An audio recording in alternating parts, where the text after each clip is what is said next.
Bus journey আমাদের অনেকের কাছেই ভালো লাগে। তবে বাস যদি ভালো না হয় তাহলে জার্নিটা অনেক হেপটিক হয়। আমাদের বাগেরহাট থেকে এসি সেগমেন্টে তেমন ভালো কোনো বাস নেই বললেই চলে। তাই নিউ বলেশ্বর পরিবহন চালু করেছে তাদের নতুন এসি বাস। আর এই বলেশ্বর এসি বাসে করেই আমি আজ ঢাকার উদ্দেশ্যে রওনা করলাম।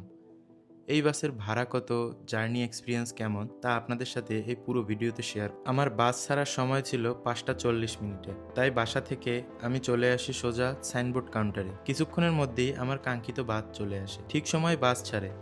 চলতে চলতে আমরা চলে আসি বাগেরহাট দরাটানা ব্রিজে। বাগেরহাট থেকে যাত্রী নিয়ে আমাদের বাস ছাড়ে, এরপর চলে আসি মাজারে, দেন ৬০ গম্বুজ মসজিদ হয়ে এক টানে চলে আসি নোয়াপাড়া গোল চত্বরে। এরপরে বাস ফকিরহাটের আগে একটি তেল পাম্পে আমাদের বাস যাত্রা বিরতি দেয়।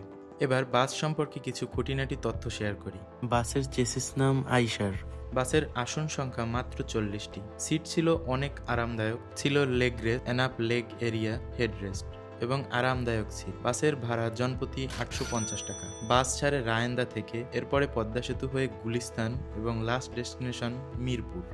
এই বাসে ভ্রমণকালীন সময় প্রতি যাত্রীকে দেওয়া হয় 500 ml এর একটি পানির বোতল। এরপরে বাস ছেড়ে চলে আসে মোল্লারহাট ব্রিজে, এরপর চলে আসে ভাঙা এক্সপ্রেসওয়েতে। গাড়ির স্পিড ছিল মোটামুটি 100 থেকে 110 কিলোমিটার। এই স্পিড মেনটেন করে চলে আসি পদ্মা সেতু টোল প্লাজায়। পদ্মা ব্রিজের টোল দিয়ে আমরা পদ্মা সেতুতে উঠে পড়ি। এরপরে আমাদের ঢাকার ভিতরে বাস চলে আসে গুলিস্তানে।